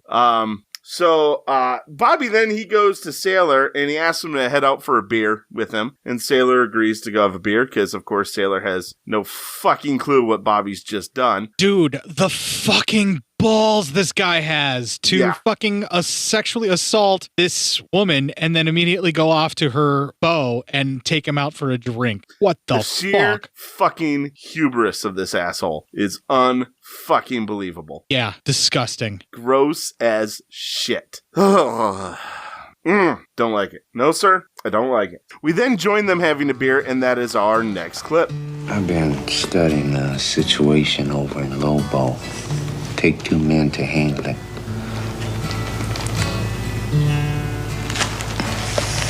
What's that? Feed store keeps up to 5K in their safe. Need me a good boy for backup, even split. You interested? No, man. I don't think so. Be easy, Sailor. There's 2 employees. I take them in the back to open the safe, and you just keep the door covered.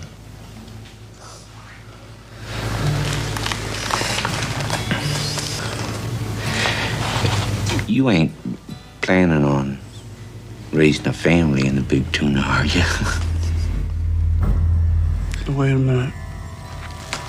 What do you mean by family? Well, I mean, like Lula being in a family way and all. Lula tell you she's pregnant? couple of grand or two sure would give you two a leg up. Get you out to West Coast, Mexico, just about any place with a couple of dollars in your jeans. I got it figured good, Sailor. When did you talk to Lula?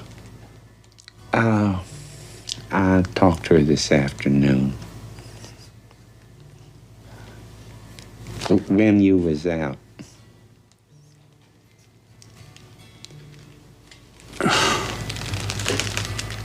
Did she really say she was pregnant? I just took a guess, that's all. You in or out on this deal? I ain't fucking sure, Bobby. Don't take too long to think about it. Wow, what fucking balls. Then he freely admits that they were there so that Sailor could ask what might have happened. Like, he specifically wants Sailor to know what's going on or to see what's happening. So, well, there's a reason for that, but the sheer fucking audacity at this. Bobby's a fucking bad person. He is the fucking devil incarnate. He's so fucking evil. He is just fucking gross. Disgusting. So at that point they go outside and Bobby shows him like the weapons in the trunk they'll use. And then we go into this weird, like someone's viewing them from a crystal ball, much like the Good Witch or the Wicked Witch would view them. Only the Wicked Witch really views them in crystal balls during the movie. That's true. Yeah, that's true. So then Sailor gets back to his the hotel room, and Lulu, she warns him that Bobby is the Black Angel and to stay away from him. But she doesn't tell him what happened earlier. Well, no, because if she does, Sailor will murder the guy and she's going to lose Sailor again. Yeah. So later on, we see Bobby stops by that one lady's place that Sailor had talked to. Yeah, and that's Isabella Rossellini, I believe at the time was David Lynch's wife, or was at one point in time. They were in an item. They were together. Well, we see a photo on the wall of the two hit people with this lady who had just killed the mother's boyfriend. Bobby, then they talk and they go, what'd you tell him? You know, because she's like, yeah, he stopped by here to see if there's contracts out. And she goes, what'd he say? She goes, I said there was nothing. He goes, good. And he goes, you know, lots of accidents happen during jobs. And we see Bobby has a silver dollar. So he is a part of the Assassin Creed thing. Yes, so is he the Tin Man? And that closes out that 20 minutes. Okay, so is he the Tin Man and she's the Cowardly Lion? But then they're part of the Hitmen, so they work for the Witch. Yes. So maybe we will see the Tin Man later and the Cowardly Lion. Maybe we aren't there yet. Maybe they haven't gotten to their Oz. Yeah, possible.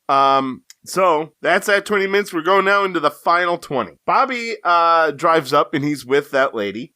Sailor is not happy about this. It's a change. He's like, I don't know why she's here, but he still goes along. The robbery starts and Bobby shoots one of the clerks right away. And Sailor kind of takes out his own gun and tells him to settle down. And Bobby says, you're next. And then Sailor tries to shoot him, but the gun only clicks. While all this is happening, a cop, while Isabella Rossellini is just stopped in her car, a cop asks her, you know, hey, are you having car trouble? And she's like, yeah, or no, I'm just waiting for somebody. He's like, oh, okay. And he's kind of just, this cop's just hanging around like a whole lot. Like, you don't know why he's asking this much unless he's hitting on her. He's either hitting on her or he knows something's up and he's just waiting because she's acting all sorts of sus. Yes, yeah, she is acting sus. Very sus. So then we cut back into the store, and right as Bobby's getting ready to shoot, a clerk grabs a gun, and Bobby shoots him. Sailor's able to run out and hits the ground as the cop kind of, you know, he hears the shooting, and the cop tells him to get down. Bobby comes out, and the cop shoots Bobby a fucking metric ton before blowing his head into pieces. That's not exactly how it happens, though. Okay, go ahead. The cop shoots him a fucking metric ton. Yeah. He falls down, and in the way that he falls down, he ends up shooting himself with the shotgun accidentally. I'm sorry, yeah. Blowing off his own fucking head. This is the sequence. Just this, yeah, go ahead. We see the stocking cap of meat hit the ground. And even at that point, Sailor goes, poor guy. Like, oh man, that sucks. That was significantly cut down to get it an R rating. Apparently it was so graphic and you just see bits of skull and everything going. Like, it's so realistic that they had to cut it down, and I wish I could see it. And if you look at bits of meat in the stocking, there's clearly teeth and stuff in that section. Yeah. It was like a piece of skull and jaw. It was really gruesome. Then we have a funny little scene. The two clerks are alive. They're shot. One of their hands was shot off, and they're looking for it and with the other clerk going, oh yeah, they'll just sew that right back on. We don't even have to worry about it. We just got to find it. They'll sew it back on at the hospital. And we see a dog walking out the back with the hand. Yeah. So they're not going to get that hand back. We actually do get to see, we do get to see Bobby shoot the guy's hand off because he's the guy that has a gun, right? And Bobby shoots him in the hand. Yeah. I just couldn't see it that well. So I guess I didn't see, I know he shot the guy. I just didn't know he shot him in the hand. Yeah, he blew his fucking hand off, and then the other guy, he shot him in the gut. Yeah. Yeah, I thought he shot them both in the gut. So I was like, okay, well, I mean, for some reason they're still living, so fuck it. And then while all this goes on, Isabella Rossellini, she drives away. She just runs. So, that's why she's like, maybe she's the cowardly lion. Yeah, she should be the cowardly lion, and that would make Bobby the Tin Man. Yeah, because he had no heart. Yeah, but he could technically be the Scarecrow because he only had a brain. Oh, yeah, well, I think we saw the Scarecrow already. That yeah, girl. no, she was the Scarecrow. He's the Tin Man because he literally has no heart. Everything he did was to try and get Sailor to come after him so he had an excuse to kill him and get away with it and then get paid for it. That was the whole thing he was planning and trying to do. And then she's the cowardly lion because, like you said, she runs away. So that's perfect for me. So then Laura Dern's mom finds her and hugs her, and then Santos says, hey, do you have a hug for me? He hugs her. She screams because she's horrified of this guy. And her mom looks equally as horrified. Like, she's like, oh, I think I really fucked up here. And then we cut to Sailor is back in jail, and that is our final clip. Dearest Sailor, darling, the first thing you'll want to know is I'm keeping the baby. Mama wasn't for it in the beginning, but I think she's looking forward to it. I'm gonna name it Pace, no matter if it's a boy or a girl. It's kind of hard to believe that Pace will be 6 years old when you get out. Our child. I love you, Sailor. I miss dancing and talking, and especially the other. Yeah, so she keeps the baby, and she's going to miss some boning. So, that's where I thought that she might be remaining celibate till he gets out of jail so that they can be together. I think she's waiting for him. So now we get a pop-up. It's been 5 years, 10 months, 21 days later. We see a pic of Lulu and her son. The mom calls her and tells her not to pick up Sailor. Says, change your mind. Just change your mind. Don't do it. You don't have to do it. And Laura kind of goes nutty on her, tells her go to hell, and throws water on a picture she has of her.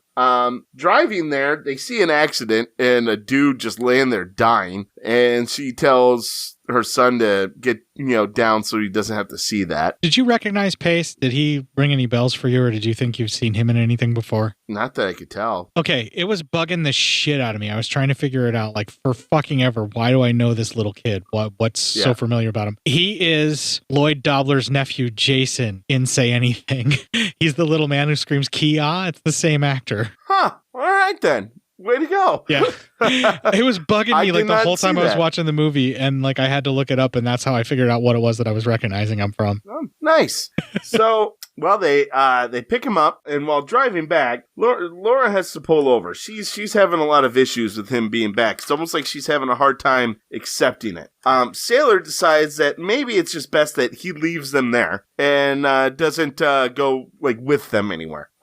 He's going to leave, and he says goodbye to his son, and she's like, oh, wait, no, you don't have to leave. And he goes, I think it's best for both of us, because she's not really, for some reason, not taking it well that he's back. And he starts walking away, and then he gets surrounded by some guys, and they beat the living shit out of him. And as he lays there, he sees Glinda the Good Witch, and she convinces him to go back to Laura because she loves him and will stick next to him no matter what. He gets up. Well, he had earlier called these group of men a homophobic slur. Yes. And he apologizes for calling them that, and then thanks them for teaching him a valuable life lesson. Yeah, and then he walks away, leaving them his luggage. Yes, he walks away, and they all look very confused, but that's fine. He then chases after Lola, and the mother keeps crying. The mother of Lola keeps crying as her picture disappears. It evaporates because the water was thrown on it. The memory of her mother has dissipated like the Wicked Witch when she got covered in water. Yes. So, I mean, hey, that's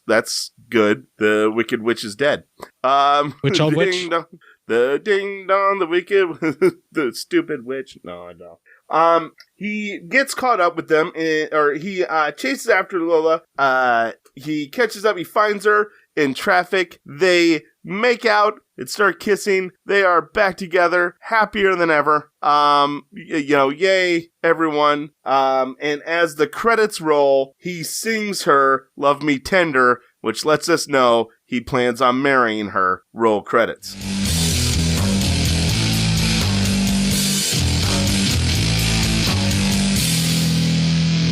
So Oz in this case is their life together. Yeah. The help along the way is the people that force events upon them to help them grow as people, including prison time for Sailor and the separate time for Laura Dern's character. And the reason that Laura Dern's character, Lulu, is crying is because she has grown as a person. She's become a mother. She's been so focused on raising her child that it has forced her to grow up. And she's obviously been doing it alone because she's living in a different house and her mother can only reach her on the phone. She no longer lives with her mother. Her mother cannot control her. She's living on her own. She has her own money. She's taking care of herself. She's become an adult, and now she's beyond Sailor other than her emotions for him, and she needs to know that he's going to be in it for the long haul because she's got a lot to do to raise him, too. Yeah, he even tells her that, she's doing better without him than she ever has before. Exactly. And so there's no room for him really in her life other than the fact that she loves him. And all she wants to know is that he's going to be there for her too. She's grown. Yeah. She's done the work she needed to be a whole person. And now she's going to help him become a whole person as well. But she needs to know that he's committed to be with her. And that's all she was looking for. That's all she was crying about because she's just so overwhelmed with everything all at once and just kind of coming to a realization about herself. And that's what scares him. He's terrified of a woman who has her shit together and is terrified of trying to take care of someone that's also damaged, And so he runs off. He can't deal with his shit. And he thinks he's the baddest motherfucker on the face of this earth. And he's surrounded by a gang of guys who can absolutely kick his ass, which was his wake-up call that he's not going to be able to go it alone either, just trusting his anger and his fists. The concussion that he got is basically the fairy lady that comes to visit, the good witch of the north that tells him to haul ass back to his Oz and be with her. So he fucking does after he apologizes to the guy, and then they're happy together, Well, and he finally accepts that, he can be with a strong woman. Right. And this obviously, I don't know if it's obvious, but Lynch has changed drastically the book that this was based on. And I don't know anything about the book. I've only ever seen the film, but I know that this was based on a book called Wild at Heart, and that it has a lot of the same kind of heavy imagery and stuff like that to it. But who knows what David Lynch did to the book? Because how David Lynch sees things is completely different than the rest of us. This is very much, I would be, it must be awkward. Can you imagine living a day inside that guy's brain? I would be horrified, yet also am fascinated and want to try it. Yeah, right? It's just like, how many bad trips has this guy had? Right. So David Lynch is an incredible filmmaker. He's powerful. He knows what he's doing, even if we don't. I totally fucking believe that. And I like that he doesn't really want to explain too much about what he's thinking and what he's feeling, because in his mind, it kind of taints the experience for you. And he's like the one director who says that kind of shit. And I really, truly believe it, because he doesn't seem like the kind of guy to mince words, because he went fucking nuts finding out that people watch movies on phones. He's so angry about that one thing that I'm pretty sure if he had a message to convey that he wanted people to know, that he needed to explain to them, he would fucking tell them. Yeah. So he means to do things the way that he does them. I truly believe that in his films, that I'm sure there is some kind of a message there. Maybe I don't get it, but I'm so overloaded with my senses with this film that I can't help but totally fucking love it. And I kind of can decipher it, but every time I watch it, I change my mind about what something, like the next time I watch it, I probably will have no idea who I think is the Tin Man. I'll probably change it to somebody else, I'm sure. But that's just how I saw it this time around. And that's what I love about the movie. It's a fucking, it's a very interesting movie. It is fucking nutty. It is crazy. It is David Lynch all the way.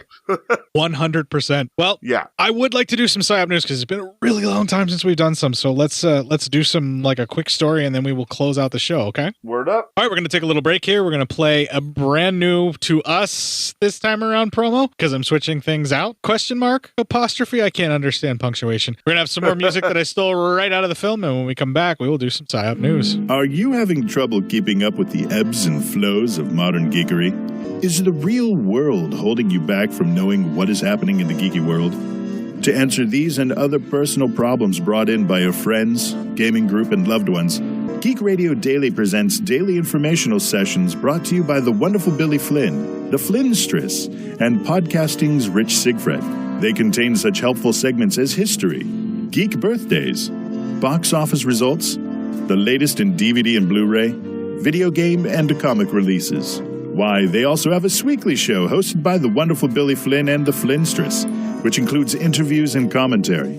And to make sure you are informed, Geek Radio Daily also provides you with your daily dose of geek news to make sure you know more than that jerk know-it-all Steve. Visit us at geekradiodaily.com. That's right, Geek Radio Daily. All the geek without the weight. Now available in fine Corinthian leather.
People talk about David Lynch's visual sensibilities in film. Most people tend to not really discuss or focus in on his propensity for certain styles of audio. And the music that I have picked, I feel, is the most representative of David Lynch's particular style of theme in music that comes through. It's very much like we would get in Twin Peaks and that kind of stuff. And you can feel it. And like the minute you hear that music, if you got a credit that's rolling over some grass and following a bug or something like that, you know you're in a David Lynch film. Like, that's how you can tell. Yeah.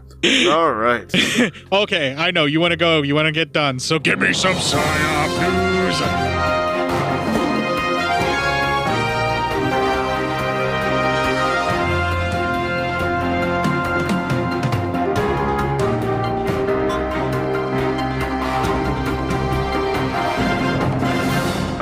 This one comes from That's our boy Witch from Witch versus the Doomsday Clock and Gangs of Hollywood podcast. Data website for men with small penises sees tens of thousands of signups. Oh, tears are good lube. Shut up. Are you talking about penises? We are. All right. It's a data website time. for men with small penises has proved surprisingly popular. It's micro penis time. Tens of thousands of new users during its launch. It's micro penis time. The niche dating website Dinky One. My dick and balls are worth a lot more than $60. Caters to men in the UK who are less well endowed and men and women who want to date them. Did he stick a needle down his pee hole? They stated that you are not to forget the average size means that 50% of males in the world are bigger and 50% are smaller, Dinky One's website reads. Therefore, 50% of people who are in a relationship have a smaller than average size penis. This means that the smaller penis is not a barrier to dating or having a relationship. Well, fucking duh. Yeah. The founder said within 2 days of the launch in March, they had 33,000 users sign up to the site.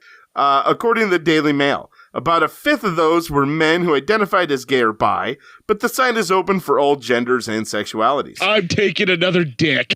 One user who goes by the name Z28 said that she's on the site because she finds sex with a larger man hurts. She says she finds sex painful with a man bigger than 10 centimeters. And in the past, she's had to resort to oral, but misses that close intimacy of sex. She says she can hardly ask a new potential partner with dating about their size, and they may be exaggerated anyway. Whoa. She said anyone longer than 10 centimeters is too painful for her? Yeah. That's almost 4 inches, dude. Is it? Yeah. I mean, that's what's in the artitle, man. Right. I had to know, and I feel very sorry for that young woman. And yeah, that's got to be a rough life there. I'm just gonna fucking shut up from there because I feel like I'm getting into real dangerous territory. But I feel sorry for that young woman. Yeah, that's bad. Lord knows I wasn't gonna read it exactly how it was quoted in there, or else that would have been clip central. Oh, son of a bitch! Coming to me. Come on! I've had 7 dicks inside of me. Said dating had previously been very complicated for him. A lot of his mates had found their partners from friends of friends or via work, he said.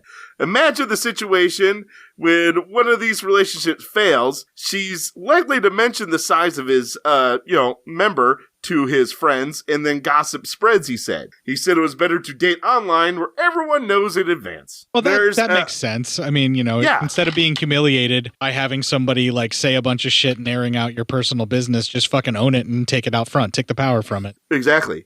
There's a pressure on all genders to conform to ideals set by TV, film, and even porn. The adult entertainment industry only casts males with well over average sized penises. David Mins, the founder of Dinkywood, said in a statement, in addition, adverts on major porn sites advertise dubious products to increase penis size.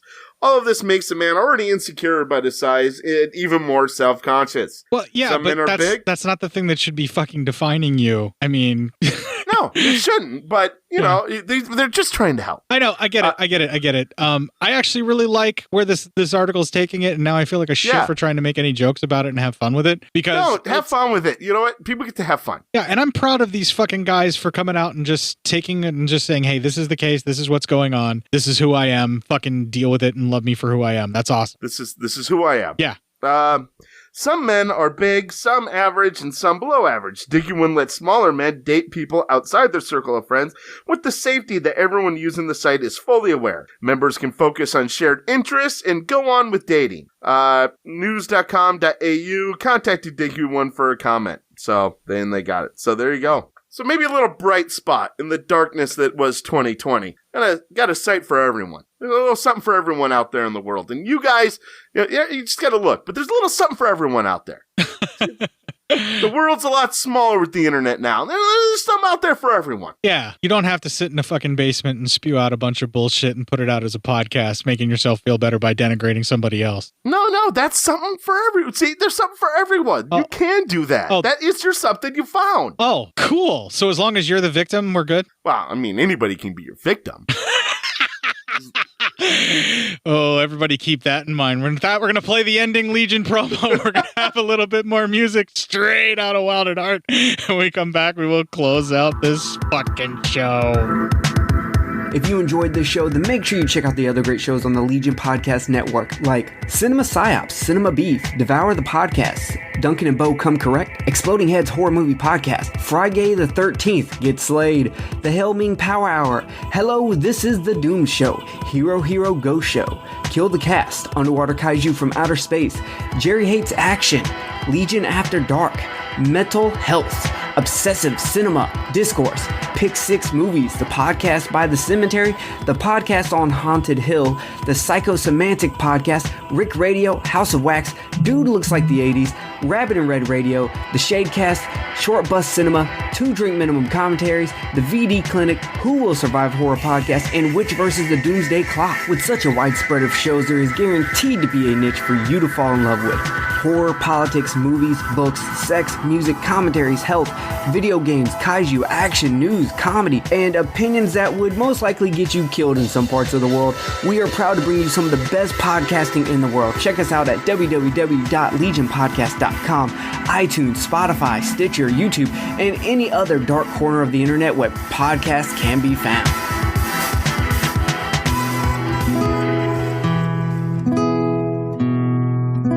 Love me tender, love me sweet, never let me go. You have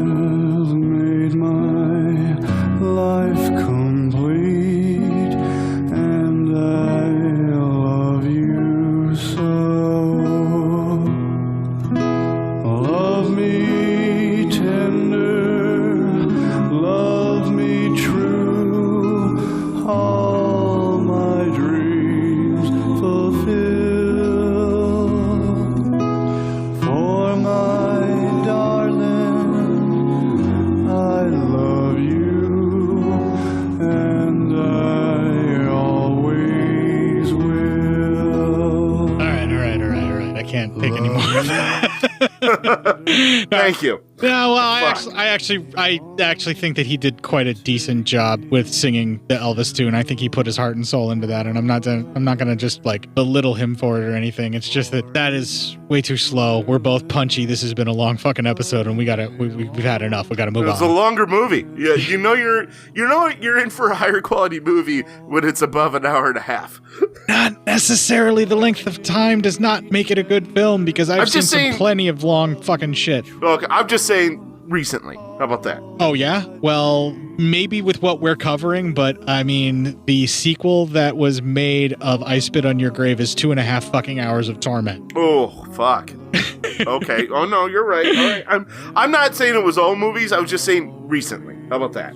Right. I just don't think that's a very good slide rule to go with. And other mistakes that Matt has made can be found at legionpodcast.com /cinema-psyops. That's where all of our previous episodes of Matt constantly fucking up and bungling all right there. The English language. You can also join our Facebook group, Cinema Psyops, where some of the finest in alternative photography is back on the fucking menu. You guys are all maniacs. All of you, every single one of you that has made something has gotten a chuckle out of me, and I greatly appreciate it. That's Cinema Psyops on Facebook. That's some high quality memes. You can also find me on Facebook. I am Cort Psyops, and you can find Matt on Facebook as well. He is Matt Psyop. We are also available through email because apparently Matt never fucking checks his messenger, though he promised that he did, but he hasn't since July. Well, yeah. You can also email feedback, psyopmatt@gmail.com, but I'm starting to seriously fucking doubt he's ever fucking checked that either. I'll do it better. I'll be better. You can email feedback to Cort, cinemapsyopscort@gmail.com, and let him know Matt's a piece of shit that doesn't get back to you. You already know that. Why would they tell you that? I mean, in specific instances, I suppose. Oh, that the reason why I'm a piece of shit. Not that I'm just a piece of shit. I gotcha. Okay. You can tweet a couple of tweets on the hate-filled shitfest that also thinks that Matt may be a piece of shit. Just Twitter. Hey, Twitter thinks everyone's a piece of shit, and we all know that. Well, I'm a piece of shit at @Cort_psyop, and he's a piece of shit at psyopmatt.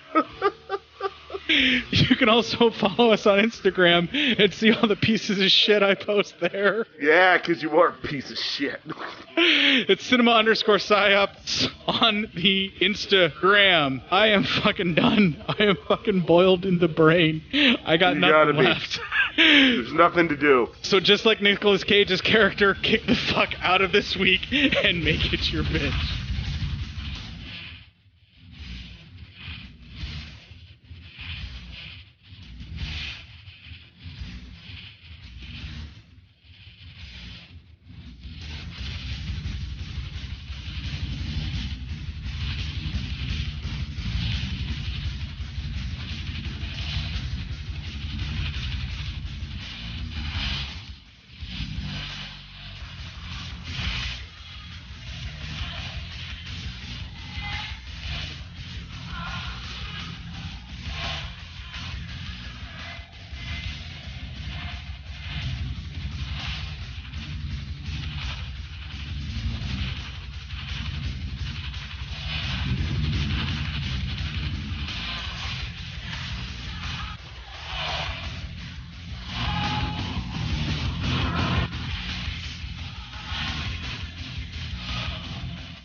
Transferring the audio files for the clips over to the soundboard right now. Cool. And complete. Okay, are you recording on your side yet? I am now. 1, 2, 3. Yeah, so if you're running behind or whatever, like if you haven't even edited the clips or whatever, just text me sometime at work if you think about it and be like, hey dude, I'll need a little extra time tonight. I haven't done the clips yet. Just all I need is a heads up. I never really have that much of a problem. The computer works slow today. Like I said, it's not a big deal. I totally understand, man. It takes time to do that shit, especially the more clips that you have or whatever. And then I didn't get to watching the movie till late last night, and then I didn't realize the person who directed it until halfway through, and I'm like, why is this so fucking weird? I'm like, never mind. Fucking Lynch. Yes, this is totally David Lynch film. Absolutely. David Lynch is fucking weird, man. Save it, tamp it down, bottle it the fuck up. seriously though, if you just need more time, just fucking let me know. I just need like an update because I'm waiting on you for clips or whatever. Yeah, so I gotcha. Just let me know like, hey, I didn't upload them last night, or I didn't upload them. Yeah, I'll do it after work, or I need to work on them. I need more time. Just tell me, man. It's cool. You got it. You're buying too much into the fucking character of Cort that's on this show. I'm not gonna actually, rip into you. It's not even that. I just think I'm always gonna get it done, and then fucking. Well, especially these clips are kind of weird. It's because it's fucking David Lynch, so it's like trying to find a clip that. Well, okay, none of them make any sense. Okay, I don't know what to tell you. I'm like, I chose some of the weirdest shit just because, you know, if we're gonna do David Lynch, I might as well get the weirdest shit out there. Look, I don't do David Lynch. I ingest it on orders from my neurophysiologist. Yes, gross point blank. I don't do it. I ingest it. I love the line after where he says, on orders of my neurophysiologist. Yeah. So you're recording, I'm recording. Let's get this fucking going, because you're just throwing out gold about how weird you think Lynch is, and you're just wasting it, man. Well, I mean, you can always just put it in afterwards. Well, yeah, I'm gonna fucking do that, but like, you're spoiling it for me. I'm trying to, like, I want some joy out of this too.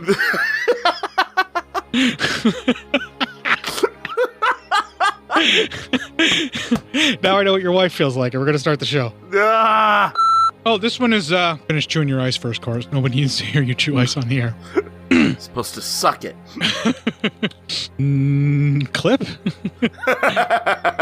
It's like, could you come on in a creepier fucking way to try and turn somebody on? I mean, it is fucking weird. Real weird. Right. So I mean, she might as well just be like, why don't we have some mother-daughter action? Which case would be like more of a sale for me. I'm just saying. Man, you can't do that, all right? That's wrong. It's wrong. Listen, you judgmental prick. I mean, you're terrible, Cort. So terrible. You're fucking lucky that one of my kinks is being shamed. Because I'm enjoying myself either way. Let's move on. All right. What? Who doesn't want a strip performer to, encourage him and help him out while he's taking a dump and talking on the phone, marking a hit? Who doesn't need that? I don't.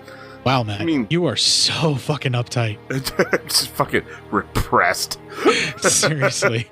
Can't have somebody perform a striptease while you take a shit and talk on the phone and book a hit. Yeah, right? I know, man. I'm so fucking terrible. Square. And that's our next clip. Gonna run to the John during this one. Oh, all right. Shit, the clip ended, didn't it? Yep. All right, I'm back. Cool. I love when you dig at yourself to come back at me. Just take it away from me, Cort. I own it. Yeah, you take the power from me denigrating you, and it's not cool, man. You're harshing my buzz, Matt. Yeah, that's what I'm here for. Oops, I'm a fuck up. There we go. 3, 2, 1.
Just like Nicolas Cage's character, kick the fuck out of this week and make it your bitch. All right, and I have stopped recording.